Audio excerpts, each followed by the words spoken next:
നമസ്കാരം. ലൈവ് ന്യൂസിലേക്ക് സ്വാഗതം. വാർത്തകൾ വായിക്കുന്നത് മുഹമ്മദ് അലി പുത്തലത്ത്. കോഴിക്കോട് പുതിയ ബസ് സ്റ്റാൻഡിന് സമീപം ഇന്നലെ ഉണ്ടായ തീപിടുത്തത്തിൽ നിയന്ത്രണ വിധേയമാക്കാൻ എടുത്തത് 6 മണിക്കൂറിലധികം. തീപിടുത്തത്തിന്റെ കാരണം വ്യക്തമല്ല. ഇന്നലെ വൈകിട്ട് 4:30 ഉണ്ടായ വ്യാപാര കെട്ടിടത്തിന്റെ തീ രാത്രി 11 മണിയോടെയാണ് നിയന്ത്രണ വിധേയമാക്കിയത്. വെല്ലുവിളികളെ അതിജീവിച്ചാണ് തീ അണയ്ക്കാനുള്ള ദൗത്യം പൂർത്തിയാക്കിയത്. രാസവസ്തുക്കൾ ഉൾപ്പെടെ ഉപയോഗിച്ചാണ് തീ അണച്ചത്. കെട്ടിടം പൂർണ്ണമായും കത്തിനശിച്ചതായി കാലിക്കറ്റ് ടെക്സ്റ്റൈൽസിന്റെ ജീവനക്കാർ പറഞ്ഞു. തുണിത്തരങ്ങൾ ഇട്ടുവച്ചത് പ്ലാസ്റ്റിക് കവറുകളിലാണ്. അവധിക്കാലമായതിനാൽ സ്കൂൾ വിദ്യാർത്ഥികൾക്കുള്ള ധാരാളം തുണിത്തരങ്ങൾ കരുതിയിരുന്നു. ഞായറാഴ്ച ആയതിനാൽ പരിസരത്ത് തിരക്ക് കുറവായിരുന്നു. ഇത് അപകടത്തിന്റെ വ്യാപ്തി കുറച്ചു. സ്ഥാപനത്തിലെ ജീവനക്കാർ മുഴുവൻ ഓടി രക്ഷപ്പെട്ടതിനാൽ ആളപായം ഒഴിവായി. അഗ്നിരക്ഷാ സേനയുടെ 20 യൂണിറ്റുകളാണ് തീ അണയ്ക്കാനായി രംഗത്തെത്തിയിരുന്നത്. മുഖ്യമന്ത്രിയുടെ നിർദ്ദേശപ്രകാരം കോഴിക്കോട് ബസ് സ്റ്റാൻഡിലെ തീപിടുത്തത്തിന്റെ കാരണം അന്വേഷിച്ച് 2 ദിവസത്തിനുള്ളിൽ റിപ്പോർട്ട് നൽകാൻ ചീഫ് സെക്രട്ടറി ജില്ലാ കളക്ടറോട് ആവശ്യപ്പെട്ടു. തീപിടിച്ച കെട്ടിടത്തിന്റെ 2ാം നിലയിൽ കാലിക്കറ്റ് ഫാഷൻ ബസാറിലെ ഗോഡൌണിൽ നിന്ന് സ്ത്രീകളും യുവാക്കളും ഓടിയിറങ്ങുന്നത് കണ്ട സംയുക്ത വ്യാപാരികൾ അമ്പരന്ന് നിന്നു. ഓടുന്നവർ ഒപ്പമുള്ളവർ രക്ഷപ്പെട്ടോ എന്ന് ചോദിക്കുന്നുണ്ടായിരുന്നു. ഇത് കേട്ടതോടെ സമീപത്തെ വ്യാപാരികൾക്കും ചുമട്ടുതൊഴിലാളികൾക്കും ബസ് ജീവനക്കാർക്കും പന്തികേട് തോന്നി. ഇവരും എഡ്പോസ്റ്റിലെ പോലീസുകാരുമാണ് സംഭവത്തിന്റെ ഗൗരവം ആദ്യം തിരിച്ചറിഞ്ഞത്. 10 മിനിറ്റ് തികഞ്ഞില്ല. ബസ് സ്റ്റാൻഡിലെ പടിഞ്ഞാറെ ബ്ലോക്ക് കെട്ടിടത്തിന്റെ മുകൾ നിലയിലെ ഒരു ഭാഗം പൂർണ്ണമായും തീ വിഴുങ്ങി. കെട്ടിടത്തിന്റെ 4 ഇരട്ടി ഉയരത്തിലേക്കുള്ള തീയും പുകയും ഉയർന്നു. ബസ് സ്റ്റാൻഡിൽ എത്തിയവർ എന്തു ചെയ്യും എന്നറിയാതെ നിൽക്കുമ്പോഴേക്കും കൂടുതൽ പോലീസ് എത്തി.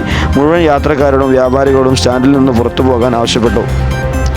സ്റ്റാൻഡിലും പരിസരത്തും കറുത്ത പുക, തുണി കത്തിയ അസഹ്യമായ ദുർഗന്ധം, തമ്മിൽ കാണാൻ കഴിയാത്ത വിധം പുക നിറഞ്ഞു. പലരും ശ്വാസതടസ്സം നേരിട്ട് പുറത്തേക്കോടി. അപ്പോഴേക്ക് 25 മിനിറ്റ് പിന്നിട്ടു. 3 യൂണിറ്റ് അഗ്നിശമന സേന എത്തി. വെള്ളം ചീറ്റിയെങ്കിലും കെട്ടിടത്തിന് ചുറ്റും താൽക്കാലിക നിർമ്മിതികൾ ഉണ്ടായിരുന്നതിനാൽ വെള്ളം അകത്തെത്തിയില്ല. പുക നിറഞ്ഞതോടെ കെട്ടിടത്തിനകത്തു കയറാൻ അഗ്നിരക്ഷാ സേനകൾക്ക് തുടക്കത്തിൽ കഴിഞ്ഞില്ല. പിന്നീട് മുഴുവൻ കെട്ടിടങ്ങളിലെയും ആളുകളെ ഒഴിപ്പിച്ചു. സ്റ്റാൻഡ് പോലീസ് വലയത്തിലാക്കി. കൂടുതൽ അഗ്നിരക്ഷാ സേനാംഗങ്ങൾ എത്തി തീ അണയ്ക്കാൻ ശ്രമം തുടങ്ങി. 1 മണിക്കൂർ പിന്നിട്ടതോടെ 38 യൂണിറ്റ് അഗ്നിശമന സേന എത്തി. 2 മണിക്കൂർ പിന്നിട്ടതോടെ കെട്ടിടത്തിന്റെ 1ാം നിലയിലേക്കുള്ള തീ പടർന്നു. മുറികൾ ഷട്ടറിട്ട് പൂട്ടിയ ഈ ഭാഗവും മിനിറ്റുകൾക്കകം കത്തി. ഇതിനിടെ അടുത്ത കെട്ടിടത്തിലേക്കും മറ്റും സ്ഥാപനങ്ങളിലേക്കും പുക കയറി. തീ പടരാതിരിക്കാൻ അഗ്നിരക്ഷാ സേനാംഗങ്ങൾ മറ്റു കെട്ടിടങ്ങളിലേക്കുള്ള വ്യാപാരികളുടെ സഹായത്തോടെ കയറി. മുകൾ നിലയിലെ ഷട്ടറുകളും വാതിലുകളും തകർത്തു. സ്റ്റാൻഡിന്റെ വടക്കുഭാഗത്ത് കെട്ടിടത്തിന്റെ ബ്ലോക്കിലെ 4ാം നിലയിൽ കയറി വെള്ളം പമ്പ് ചെയ്ത് തീ നിയന്ത്രണ വിധേയമാക്കി. അപ്പോഴേക്കും ജില്ലയിലെ വിവിധ ഭാഗങ്ങളിൽ നിന്ന് അഗ്നിരക്ഷാ സേന യൂണിറ്റുകളെത്തി. കോഴിക്കോട് വിമാനത്താവളത്തിൽ നിന്നു കെമിക്കൽ ഫയർ എഞ്ചിൻ എത്തിയിട്ട് തീ നിയന്ത്രണ വിധേയമായില്ല. ഉയർന്നത് നിരവധി ചോദ്യങ്ങളാണ്. നഗരത്തിലുണ്ടായ തീപിടുത്തം നിയന്ത്രണ വിധേയമാക്കാൻ വൈകിയത് നിരവധി ചോദ്യങ്ങൾ ഉയർത്തുന്നുണ്ട്. നഗരത്തിലെ ഫയർ സ്റ്റേഷനുകൾ ഒഴിവാക്കിയത് മുതൽ കോർപ്പറേഷന്റെ അലംഭാവം വരെയുള്ള കാര്യങ്ങൾ കോൺഗ്രസ് ചർച്ചയാക്കുന്നു.